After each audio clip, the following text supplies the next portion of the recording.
warahmatullahi wabarakatuh. Yang terhormat Ibu Kepala Sekolah SD Negeri 57 Kota Bengkulu, yang terhormat Bapak Ibu Dewan Guru beserta staf, izinkan saya pada kesempatan kali ini untuk melaksanakan desiminasi modul 1.4 budaya positif. Pertama-tama marilah kita panjatkan puji syukur kita kehadirat Allah Subhanahu wa taala yang mana pada kesempatan pagi yang cerah ini kita masih diberikan nikmat kesehatan, kesempatan sehingga kita dapat meluangkan waktu kita berkumpul di ruangan ini dalam keadaan sehat. Salawat beserta salam tak lupa tercurahkan kepada junjungan Nabi kita Muhammad SAW.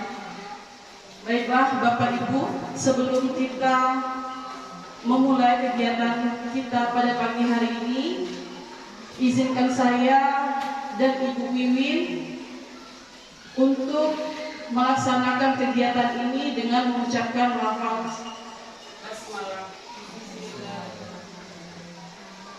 Dan kepada Bunda selaku Kepala Sekolah untuk memberikan kata sambutannya dalam rangka kegiatan kami pada pagi hari ini, kepada Bunda kami persilakan. Assalamualaikum warahmatullahi wabarakatuh. Waalaikumsalam warahmatullahi wabarakatuh. Yang saya hormati Wakil Kepala Sekolah, Bapak Ibu Dewan Guru serta adik-adik mahasiswa. Alhamdulillah hari ini kita diberi kesehatan sehingga kita bisa hadir di SD Negeri 57 Kota Bengkulu yang kita cintai ini. Baik. Salawat dan salam tak lupa kita haturkan kepada baginda Nabi Muhammad SAW. Semoga kita akan mendapat syafaat di hari akhir nanti. Baik Bapak Ibu, hari ini kita berkumpul di ruangan guru ya SD 57, yaitu dalam rangka kegiatan desiminasi aksi nyata modul 1.4 budaya positif ya. Semoga dengan apa yang sudah disampaikan oleh CGP kita ini nantinya akan membawa dampak positif bagi sekolah kita. Jadi budaya positif yang akan ditanamkan pada anak-anak kita ya, karakternya supaya bisa tertanam. Ya, jadi guru-guru yang lain juga mungkin akan dapat banyak belajar dari kegiatan ini dan kita bisa terapkan sehingga untuk kemajuan sekolah kita juga. Ya, mungkin itu saja yang dapat Bunda sampaikan. Selamat melakukan desiminasi. Ya, Bunda buka kegiatan ini dengan membacakan Bismillahirrahmanirrahim. Bismillahirrahmanirrahim. Demikian saja yang dapat Bunda sampaikan. Bunda akhiri dengan mengucapkan wabillahi taufiq wal hidayah. Wassalamualaikum warahmatullahi wabarakatuh. Waalaikumsalam warahmatullahi wabarakatuh. Baiklah, sebelum memulai kegiatan kita desiminasi aksi nyata, sebelumnya kita akan menyanyikan lagu Indonesia Raya kepada Ibu Ana Puspitasari. Kami persilakan untuk memandu lagu ini.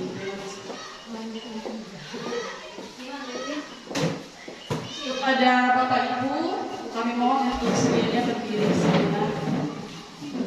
Marilah bersama-sama kita menyanyikan lagu Indonesia Raya dengan ulang 4/4. 1, 2, 3, 4. Mari kita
Sebelum kita memulai, baiknya kita masih semangat? Biar tambah semangat, saya undang Bapak Ibu untuk berdiri. Kita ice breathing dulu, ya. Bukan hanya siswa kita yang ice breathing, kita juga, ya. Nanti bisa Bapak Ibu terapkan di kelas Bapak Ibu. Ini saya terapkan di kelas 4. Ini tentang buka tutup.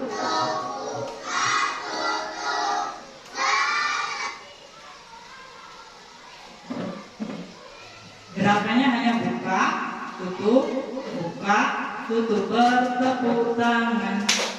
Buka, tutup, bertepuk tangan. Digulung-gulung, lalu tersenyum. Digulung-gulung, lalu tertawa. Tunjukkan muka bahagia Bapak Ibu kepada teman-teman di sekitarnya.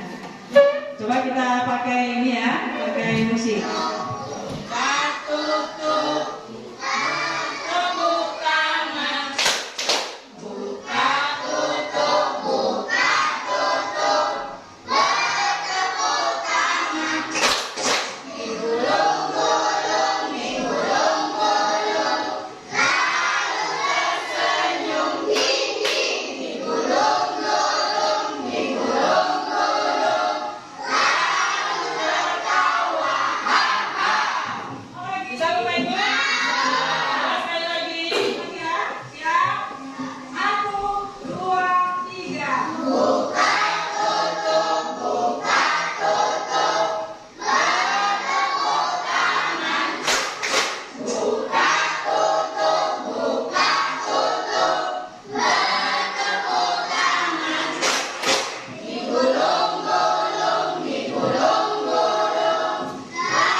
Lagu Piala Dunia.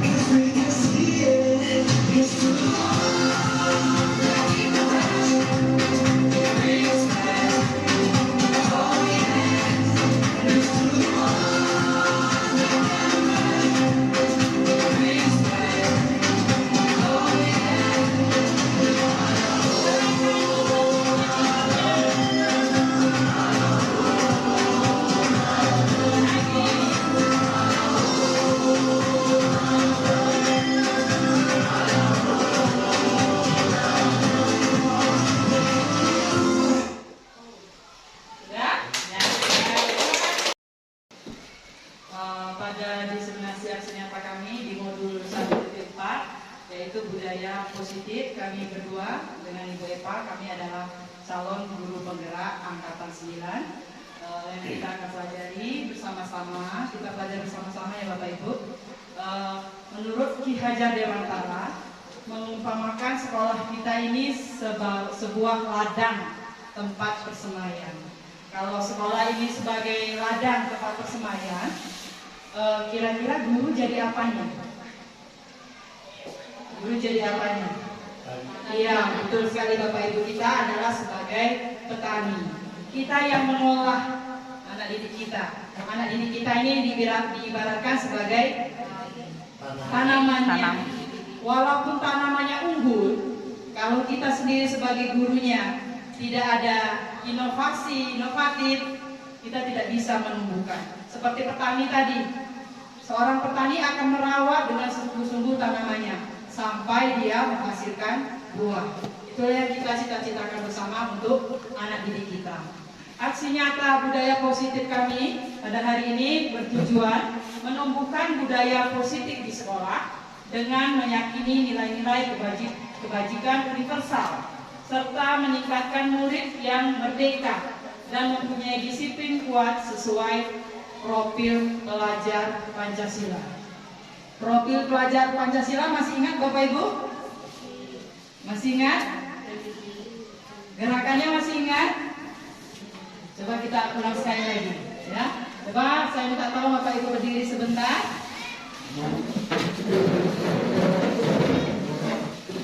Ya, 1, 2, 3. Belajar Pancasila, beriman dan bertakwa pada Tuhan Yang Esa dan berakhlak mulia, berkebinekaan global, gotong royong mandiri, kreatif dan bernalar kritis. Ya, terima kasih Bapak Ibu. Itu adalah profil pelajar Pancasila. Budaya positif itu merupakan perwujudan dari nilai-nilai atau keyakinan universal yang diterapkan di sekolah. Kira-kira di SD 57 ini sudah ada belum budaya positif kita? Sudah Ibu Emma, apa Ibu Emma? Salah satunya sapa salam. Iya, sapa salam. Lagi tafakur. Nah, masih ada? Berdoa sebelum selesai belajar. Oh iya, mengawali dan mengakhiri pembelajaran dengan doa. Masih ada? Sebelum kita mengawali pembelajaran ada lagi itu. Itu apa namanya? Apa tuh? Yang Hadis, sholawat, ya. Nah, itu adalah contoh-contoh budaya positif yang ada di sekolah kita. Budaya positif di sekolah tidak dapat diciptakan secara instan, ya. Dalam penerapan budaya positif di sekolah diperlukan tuntunan atau teladan bagi seorang guru. Misalnya kita mau sapa salam, anaknya sudah datang, gurunya belum ada di depan. Berarti kita sebagai pendidik kita itu tujuannya menuntun anak kita. Kalau kita mau sapa salam, ya kita yang duluan datang. Kemudian budaya positif dapat dilakukan dengan menerapkan konsep-konsep disiplin positif, motivasi perilaku manusia, keyakinan kelas, kebutuhan dasar manusia, posisi kontrol, dan segitiga restitusi. Inilah yang akan kami bahas hari ini. Ya, mungkin sebagian Bapak Ibu sudah ada dalam pengetahuan Bapak Ibu yang akan kami sampaikan. Yang pertama yaitu kami akan menyampaikan tentang konsep disiplin. Perubahan paradigma makna kata disiplin. Dalam membangun budaya positif, sekolah dapat menyebarkan lingkungan yang positif, aman, nyaman agar siswa mampu berpikir, bertindak, tercipta siswa yang merdeka, mandiri, dan bertanggung jawab. Itu tujuan kita. Ki Hajar Dewantara, di kegiatan kami ini semua berfokus pada Ki Hajar Dewantara. Ki Hajar Dewantara menciptakan siswa yang merdeka, maka syarat utamanya harus mempunyai disiplin yang kuat, yaitu disiplin yang berasal dari motivasi intern dari dalam diri siswa. Nah, itu tugas kita untuk memunculkan disiplin anak itu, bukan karena ada kita, ya. Biasanya kalau selama ini kan anak itu takut, dia disiplin kalau dilihat gurunya. Itu adalah motivasi di luar dirinya atau motivasi eksternal. Nah, tantangan bagi kita adalah untuk memunculkan motivasi di dalam diri siswa tersebut. Kemudian motivasi perilaku manusia. Ini motivasi yang dalam diri kita. Mungkin anak melakukan disiplin itu ada ini tujuan dia. Tujuan dia melakukan disiplin itu ada 3 ini tujuan dia. Yang pertama, untuk menghindari ketidaknyamanan atau hukuman. Anak itu takut, dia merasa harus lakukan disiplin karena itu, untuk menghindari hukuman atau ketidaknyamanan atau hukuman. Kira-kira Bapak Ibu hari ini sudah ada menghukum belum? Sudah? Oh, kalau tidak ada bagus, ya. Itu jangan sampai yang nomor 1. Yang kedua, untuk mendapatkan imbalan ataupun harapan dari orang lain.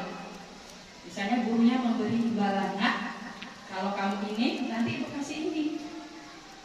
Boleh itu Bapak Ibu? Nggak boleh. Dalam pengetahuan Bapak Ibu boleh tidak itu? Hari ini kalau dia disiplin kalau ada hadiah nanti. Ya, kalau tidak ada dia tidak akan disiplin. Yang nomor 3, untuk menjadi orang yang merdeka, yang diinginkan dan menghargai diri sendiri dengan nilai-nilai yang mereka percayai. Ini sebaiknya, ya, sebaiknya. Tetapi kalau mungkin dalam sekolah kita, kalau dalam persenan, mungkin yang nomor 3 ini cuma beberapa persen. Sepertinya yang nomor 1, nomor 2 menduduki peringkat yang ke atas. Ya, itu tugas bagi kita seorang guru. Seperti kata Ki Hajar Dewantara tadi adalah menuntun. Ya. Tujuan disiplin positif. Sudah disiplin tadi ada tujuannya. Tujuannya dari disiplin positif adalah untuk menanamkan motivasi kepada semua siswa kita agar mereka menjadi orang yang mereka inginkan dan menghargai dirinya dengan nilai-nilai yang mereka percayai. Motivasi ini berasal dari diri siswa atau dari internal, sehingga akan berdampak jangka panjang dan tidak akan terpengaruh dengan adanya hukuman hadiah. Kalau dia sudah dimotivasi yang ketiga tadi, walaupun dia nggak ada hadiah, nggak ada hukuman, nggak ada guru di situ, dia sudah baru dia dikatakan dengan sudah mampu dia berdisiplin positif bagi dirinya sendiri. Untuk berikutnya, Baiklah Bapak Ibu, kita lanjut ke keyakinan kelas. Karena di sini untuk keyakinan kelas baru kami mulai atau baru kami laksanakan untuk yang sudah melakukan atau menerapkan kurikulum merdeka. Mungkin di kelas-kelas sebelumnya seperti di kelas 2, kelas 3, kelas 5 dan kelas 6 itu di kelasnya masing-masing sudah terdapat peraturan kelas. Nah, sebelum kita lanjut, saya minta tolong kepada Bapak dan Ibu untuk menyebutkan salah satu peraturan kelas yang sudah Ibu sepakati di kelas bersama dengan murid-muridnya. Ya, boleh Ibu Ana? Kelas 3 menjaga kebersihan kelas, tahu tepat waktu, berdoa sebelum beribadah. Iya, menjaga kebersihan kelas. Kemudian apa yang kedua Ibu Ana? Datang tepat waktu, kemudian berdoa sebelum dan sesudah pelajaran. Nah, itu adalah salah satu contoh peraturan kelas. Kemudian dari peraturan kelas tersebut, maka kita ciptakan kalimat positifnya. Nah, dari peraturan kelas itu, kalimat positifnya apa sih untuk kita rumuskan menjadi keyakinan kelas? Seperti tadi, datang tepat waktu. Berarti kita sederhanakan agar tujuannya agar mudah diingat dan dipahami serta dilaksanakan oleh siswa-siswi kita. Datang tepat waktu sudah masuk ke disiplin. Berarti anak-anak kita untuk keyakinan kelasnya hanya kita tuliskan saja seperti disiplin saja, karena itu sudah mencakup dari profil pelajar Pancasila tadi ya, disiplin. Kemudian untuk berdoa sebelum dan sesudah pelajaran sudah masuk juga ke peraturan kelas atau keyakinan kelas kita, masuk juga ke disiplin. Ya Bapak Ibu, nanti untuk selanjutnya akan kita gali lagi. Kita masuk dulu ke keyakinan kelas. Keyakinan kelas merupakan nilai-nilai kebaikan atau prinsip-prinsip yang disepakati secara universal, secara bersama. Orang akan lebih bersemangat atau tergerak untuk melaksanakan keyakinan daripada hanya aturan saja. Karena apa? Karena jika kita merumuskan keyakinan, maka anak tersebut akan muncullah disiplin intern dari dalam dirinya sendiri. Jadi mereka ada kesadaran yang tercipta dari dirinya sendiri. Ya, lanjut Ibu. Nah, adapun langkah-langkah pembentukan keyakinan kelas antara lain: 1. Memberikan kesempatan kepada semua siswa untuk berpendapat. Jadi semuanya itu aktif untuk mencurahkan apa yang mereka inginkan terhadap keyakinan yang akan kita rumuskan. Kemudian mencatat semua masukan siswa di papan tulis atau di kertas kecil yang kita tempel tadi seperti contoh yang sudah kita perlihatkan. Kemudian menyusun keyakinan kelas sebagai prosedur pembentukan keyakinan kelas. Nah, di sini mengubah kalimat negatif menjadi kalimat positif. Tadi jangan berlari di kelas menjadi berjalanlah di kelas.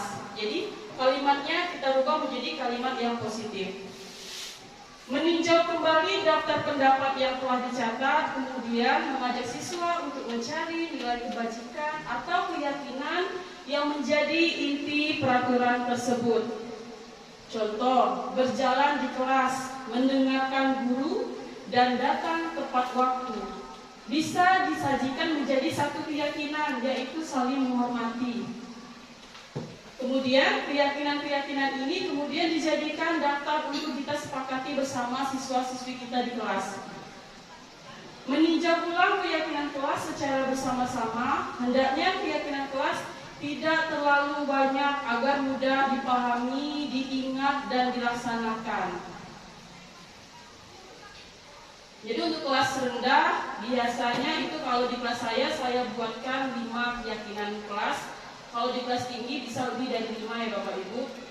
Setelah keyakinan kelas selesai dibuat, maka semua anggota kelas dapat meninjau ulang dan menyetujui dengan menandatanganinya. Jadi kita sepakati, boleh ditambahkan, misalkan kita mau tambahkan stempel 5 jari kita untuk gurunya. Kemudian untuk siswa kita bisa kita tempelkan cap jempol masing-masing siswa, supaya keyakinan kelas itu lebih menarik dan mereka ingat karena mereka sudah menyepakati keyakinan kelas tersebut.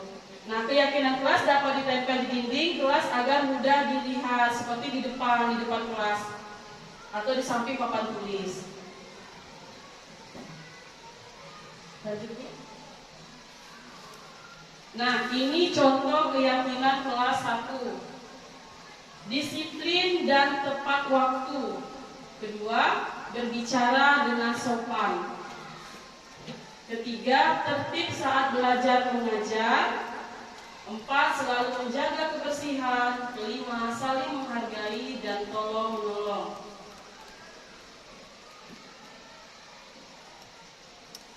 Dalam penerapan keyakinan kelas, jika terjadi pelanggaran, tentu ada sanksi dan hukumannya Bapak Ibu. Atau yang sedang kami pelajari ini namanya penerapan segitiga restitusi. Hukuman merupakan identitas gagal dan disiplin merupakan identitas berhasil. Hukuman bersifat tiba-tiba atau tidak terencana. Siswa tidak tahu apa yang akan terjadi dan tidak dilibatkan. Di samping itu, hukuman hanya bersifat satu arah dari guru yang memberikan, dan siswa hanya menerima hukuman tersebut tanpa suatu diskusi atau arahan dari guru, baik sebelum sesudahnya maupun berupa fisik maupun verbal yang membuat siswa tersakiti. Sebelumnya kita kan sering itu, anak terlambat datang. Bu, maaf Bu, kami terlambat. Kenapa terlambat? Paling dia tuh jawabnya, maaf Bu, kami kesiangan atau apa. Tapi kita tidak menanyakan secara rinci apa sih yang melatar belakangi anak tersebut terlambat. Bisa jadi saat itu juga kita langsung menyatakan atau menyebutkan besok secara hukuman, besok kamu bawa buku 1 buah, atau kamu terlambat tadi 10 menit, kamu berdiri di depan kelas. Nah, seperti itu tidak lagi berlaku di kurikulum Merdeka. Sedangkan disiplin dalam bentuk sanksi atau konsekuensi sudah terencana atau sudah dibahas dan disepakati sebelumnya oleh guru dan siswa. Sanksi dibuat oleh guru atau sekolah dan siswa sudah mengetahui sanksi atau konsekuensi yang akan diterima, tetapi sanksi konsekuensi tetap membuat siswa merasa tidak nyaman dalam jangka waktu pendek. Jadi kalau yang di sini Bu, untuk konsekuensinya seperti yang sudah disepakati oleh sekolah. Biasanya kan kalau setiap hari Senin anak-anak itu datang terlambat, kita bariskan ke depan kan. Nah, seperti itu tidak boleh lagi. Itu tidak dibolehkan lagi. Jadi kita sebagai pendidik harusnya semoga untuk kedepannya kita terapkan lebih baik lagi agar anak-anak yang datang terlambat tersebut mungkin tidak kita tampilkan kesalahannya, kita bina dengan baik, mungkin kita bariskan di bagian belakang saja, seperti itu. Lanjut Bu. Nah, dihukum oleh penghargaan. Sama halnya dengan hukuman, ternyata penghargaan juga seperti menghukum seseorang. Berikut pengaruh buruk penghargaan terhadap anak menurut Kohn. 1. Memberikan pengaruh jangka pendek dan jangka panjang. Penghargaan tidak efektif. Penghargaan merusak hubungan. Penghargaan mengurangi ketepatan dan penghargaan itu menghukum.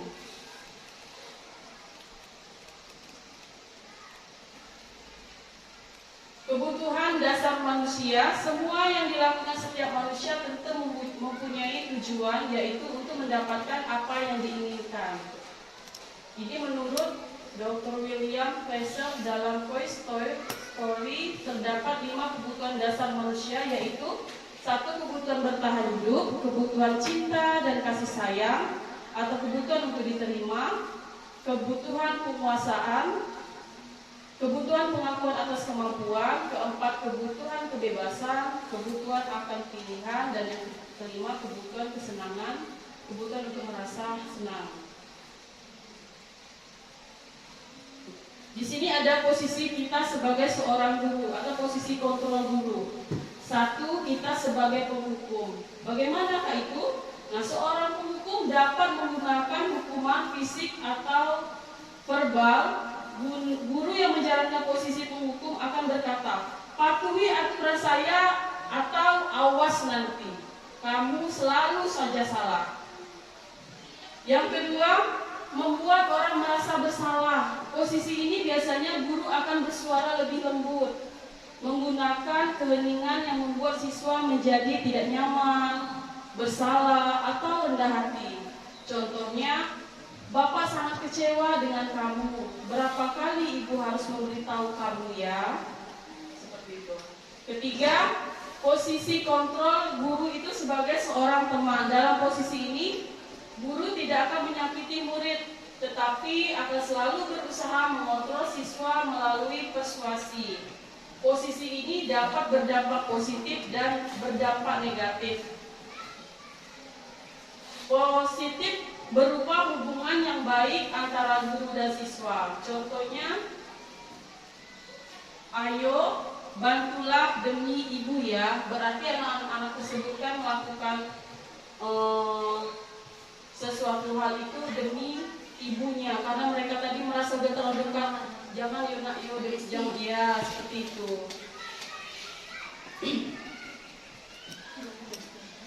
Kemudian hal negatif dari posisi teman adalah bila guru tidak dapat membantu, maka siswa akan kecewa dan berkata, saya pikir Bapak adalah teman saya. Murid menjadi tidak mau lagi berusaha, siswa hanya bertindak untuk guru tersebut, tertentu ya, tidak untuk guru lain, dan siswa akan terganggu pada guru tersebut. Keempat, guru sebagai monitor atau pemantau. Posisi pemantau berdasarkan peraturan dan konsekuensi dengan memisahkan hubungan pribadi. Contoh pertanyaan yang diajukan biasanya adalah peraturannya apa yang telah kamu lakukan. Nah, ini nanti akan kita praktekkan itu. Kemudian kelima, manajer merupakan posisi mentor di mana guru berbuat bersama dengan murid, mengajak siswa mempertanggungjawabkan perilakunya, mendukung siswa menentukan solusi atas permasalahannya sendiri. Murid diajak menganalisis kebutuhan dirinya, kebutuhan orang lain. Yang terpenting adalah kolaborasi dengan siswa. Seperti apa yang kita yakini tadi, yang sudah kita kesepakati, yaitu keyakinan kelas. Apa yang kamu yakini? Jika kamu meyakininya, apa kamu bersedia memperbaikinya?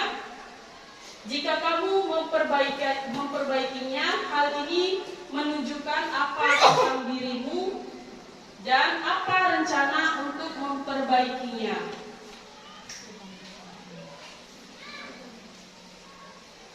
Tujuan dari 5 posisi kontrol terhadap siswa adalah mencapai posisi manajer, di mana pada posisi ini siswa dapat menjadi pribadi yang mandiri, merdeka, bertanggung jawab, atas segala perilaku dan sikapnya yang pada akhirnya dapat menciptakan lingkungan yang positif, aman, dan nyaman.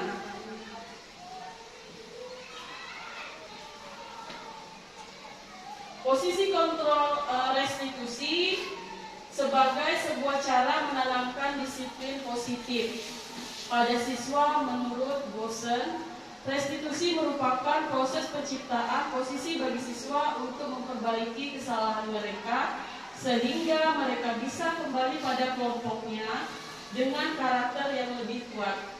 Restitusi dapat membantu siswa menjadi lebih mempunyai tujuan, disiplin positif, dan memulihkan dirinya ketika berbuat suatu kesalahan. Nah, baik, kita lanjut ke segitiga restitusi dan praktek restitusi yang sudah kami lakukan. Saya persilakan kepada Ibu Wiwit untuk menjelaskan apa itu segitiga restitusi. Kita akan lihat di sini. Ini ada segitiga, ya Ibu. Segitiga dibagi menjadi 3 sisi, yaitu sisi menstabilkan identitas. Nah, selama ini kalau kita menyelesaikan anak-anak kita seperti Ibu Eva tadi, yang seperti anak terlambat tadi, langsung seketika disitulah. Langsung kalau polisi itu langsung ditilang di tempat. Nah, harusnya untuk menyelesaikan masalah anak itu kita gunakan ini, yaitu segitiga restitusi. Di dalam segitiga restitusi ada 3 bagiannya. Yang pertama yaitu sisi menstabilkan identitas. Sisi ini merupakan bagian dasar dari segitiga yang dasar, Bapak Ibu, yang bertujuan untuk mengubah identitas anak dari yang gagal. Maksudnya tadi gagal ini tadi dia melanggar. Karena melakukan kesalahan menjadi orang yang sukses. Contohnya kalimat yang dapat digunakan kepada anak yaitu berbuat salah itu tidak apa-apa, nak. Seperti itu. Kalau ini kan langsung kalau kita ya selama ini yang zaman wow, sekarang sudah zaman now ya, jangan now lagi. Biasanya marah, kenapa kamu ini? Seperti itu biasanya. Yeah. Ya. Harusnya kita berbuat yang berbuat salah itu tidak apa-apa, nak, dengan kata yang lebih lembut. Kemudian tidak ada manusia yang sempurna. Maksudnya kita menstabilkan anak tadi, misalnya dia lagi, biasanya anak itu kalau kita panggil dia sudah ketakutan duluan. Nah, untuk menstabilkannya kita dengan pertanyaan-pertanyaan seperti ini untuk membangun dirinya dulu. Kita bisa menyelesaikannya. Bapak tidak tertarik atau kita ibu tidak tertarik untuk mencari siapa yang salah, tapi ibu ingin mencari solusi dari permasalahan ini. Kemudian itu yang pertama. Kemudian yang kedua, sisi validasi tindakan yang salah. Di restitusi ini tidak menyarankan guru berbicara kepada siswa bahwa melanggar peraturan adalah sikap yang baik, tetapi ya kita tidak, karena katanya ibu tadi, saya tadi yang sekarang harus baik-baik, tidak usah ini, tapi tidak, kita tetap menyatakan itu salah, tapi dengan cara yang berbeda. Dalam restitusi harus memahami alasannya dan memahami bahwa setiap orang pasti melakukan hal yang terbaik pada waktu tertentu. Mungkin di saat itu dia melakukan kesalahan, ada sesuatu masalah di dalam dirinya atau di keluarganya. Untuk itu perlu dilakukan validasi terhadap kebutuhan dari siswa dengan menggunakan contoh kalimatnya seperti ini. Padahal kamu bisa melakukan yang lebih buruk dari ini, tetapi kamu tidak melakukannya saat ini.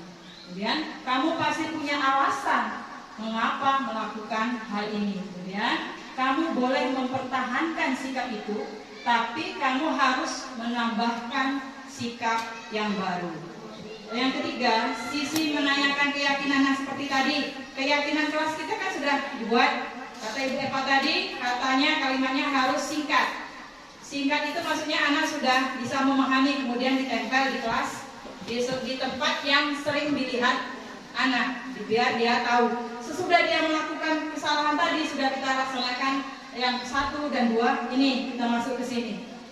Kita tanyakan kira-kira apa kesepakatan kelas yang sudah kamu langgar? Misalnya pertanyaan ini, apa yang kita percaya sebagai kelas atau keluarga, kemudian nilai-nilai umum yang kita sepakati tadi, nilainya apa? Kamu mau jadi orang yang seperti apa? Misalnya kamu tadi terlambat, kira-kira keyakinan kelas kamu yang di kamu langgar hari ini apa? Pasti dia bilang, datang tepat waktu. Berarti keyakinan itu menurut kamu kita buat itu sudah menurut kamu sudah baik belum untuk kamu? Pasti dia jawab, baik Bu. Berarti kalau baik itu harus diikuti. Kenapa hari ini kamu melakukannya? Seperti itu Bapak Ibu. Kemudian, nah ini adalah salah satu contoh di dalam prakteknya. Boleh kita perhatikan dulu ya Bapak Ibu.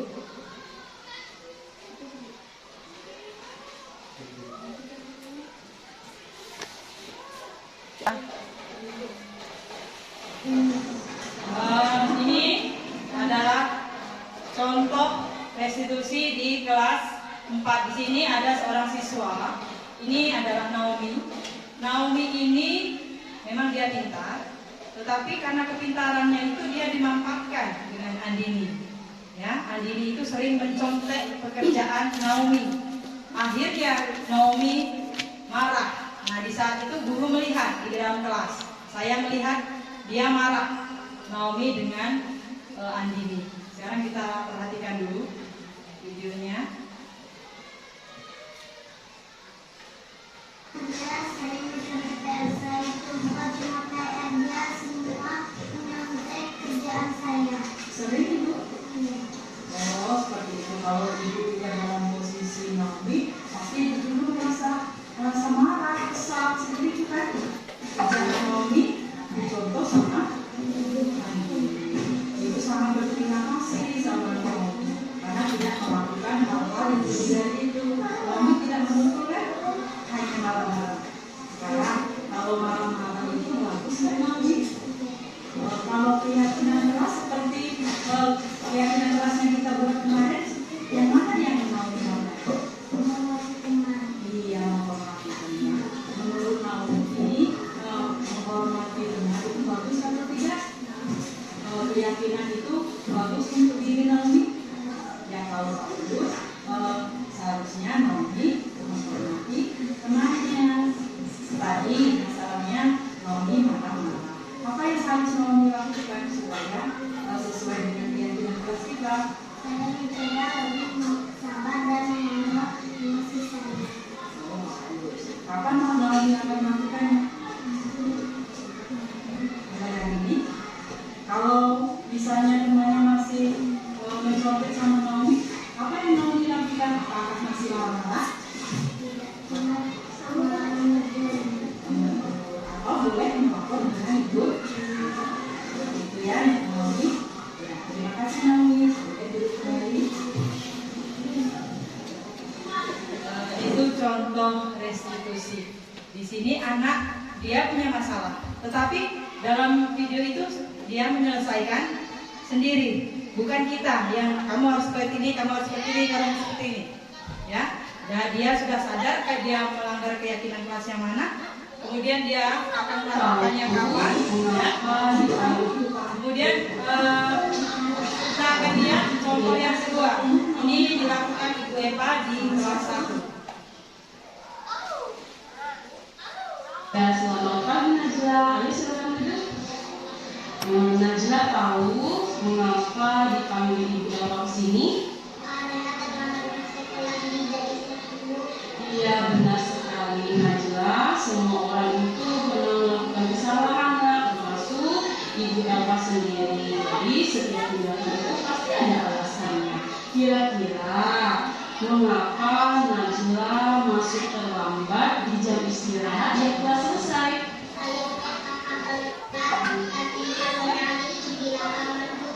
Oh begitu. Apakah Najla masih ingat keyakinan kelas kita? Nah, kalau Najla masih ingat, kira-kira Najla lakukan itu sudah sesuai dengan keyakinan kelas atau belum? Belum. Nah, keyakinan kelas yang mana? Nah, ternyata Najla sudah tahu.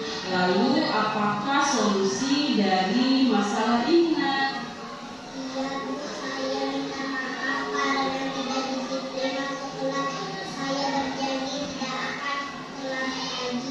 Nah baik, ya Ibu Bapak apresiasi untuk tanggung jawab mengajar.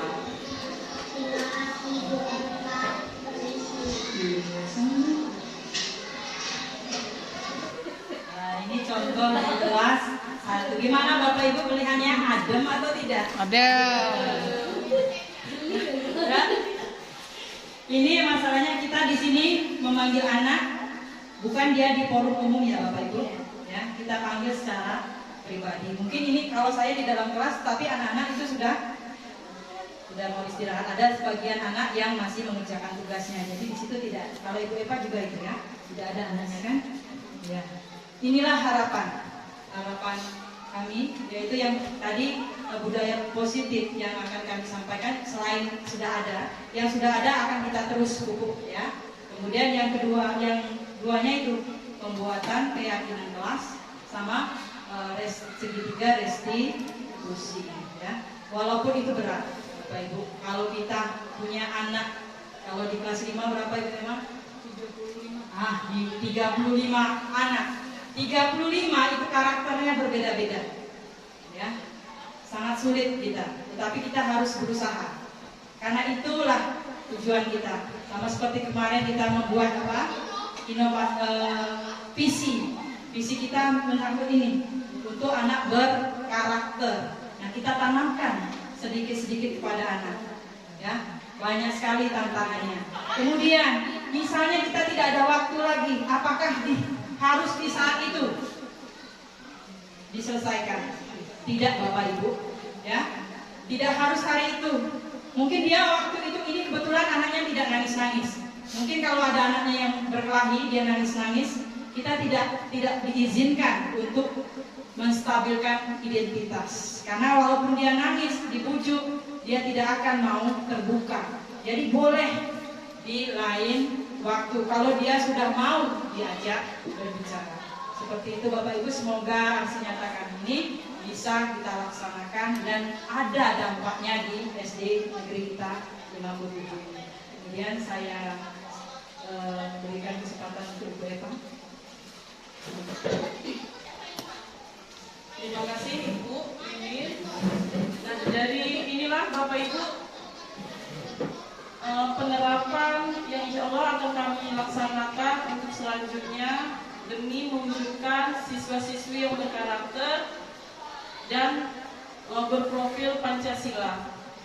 Dari kegiatan ini, kegiatan diseminasi budaya positif, ini tidak dapat kita lakukan secara sendiri, melainkan dengan adanya dukungan dari pihak sekolah. Karena dengan dukungan dan kolaborasi dari semua warga sekolah, budaya positif dapat tercipta.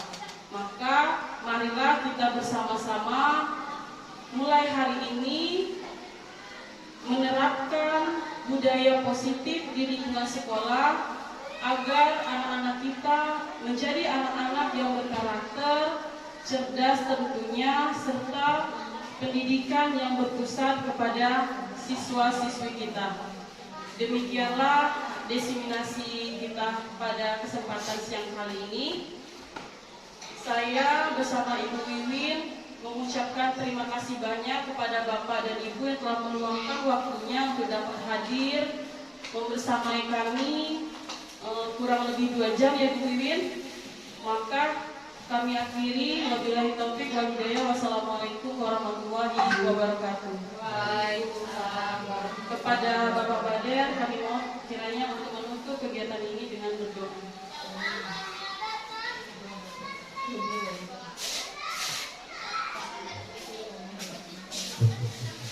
Assalamualaikum warahmatullahi wabarakatuh. Bapak Ibu, guru kegiatan kita pada siang pagi di masa ini kita bertemu terlebih dahulu. A'udzubillahiminasyaitonirrajim. Bismillahirrahmanirrahim. Alhamdulillahirabbil alamin. Hamdan yu'afi ni'amahu wa yukafi mazidah. Ya Rabbana lakal hamdu kama yanbaghi li fadlika wa 'azimi sultanik. Allahumma shalli ala sayyidina Muhammad wa ala ali sayyidina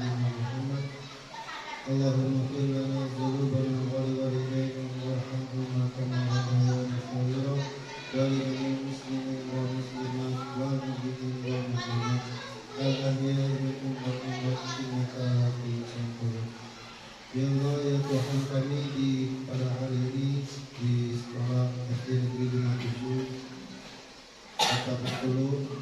Dua rekan kerja kami, Ibu Alfa dan Ibu Wiwin, mengadakan diseminasi aksi nyata modul 1.4 budaya positif di awal. Semoga dengan terlaksananya acara ini bisa mendapatkan hasil yang maksimal ya Allah, dan juga bisa menanamkan karakter-karakter yang diharapkan dari budaya positif ini ya Allah.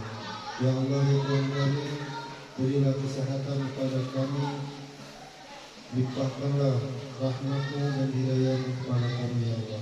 Berilah kami kesabaran dalam mendidik anak bangsa ya Allah. Rabbana atina fid dunya hasanah wa fil akhirati hasanah wa qina adzabannar. Subhana rabbika rabbil izzati amma yasifun, wassalamun alal mursalin, walhamdulillahi rabbil alamin. Assalamualaikum warahmatullahi wabarakatuh.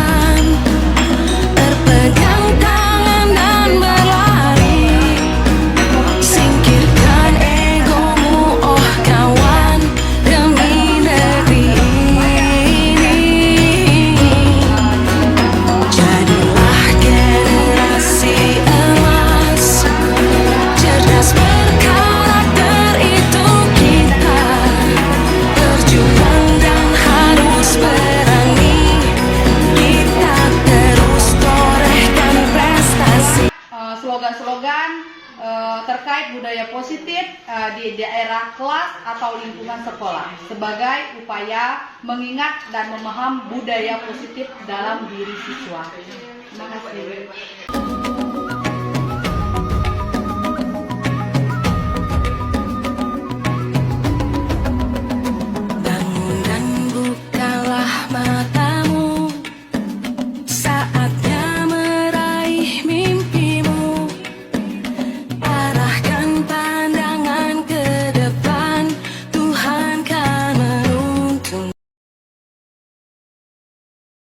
Assalamualaikum warahmatullahi wabarakatuh. Saya Namiza Dika Zahra dari kelas 4 SDN 57 Kota Bengkulu. Saya sangat senang diajak berdiskusi dengan Ibu Wiwin sehingga saya sadar dengan kesalahan saya. Saya mencoba lebih sabar dan mengontrol emosi saya dan akan lebih menghormati teman. Terima kasih. Assalamualaikum warahmatullahi wabarakatuh.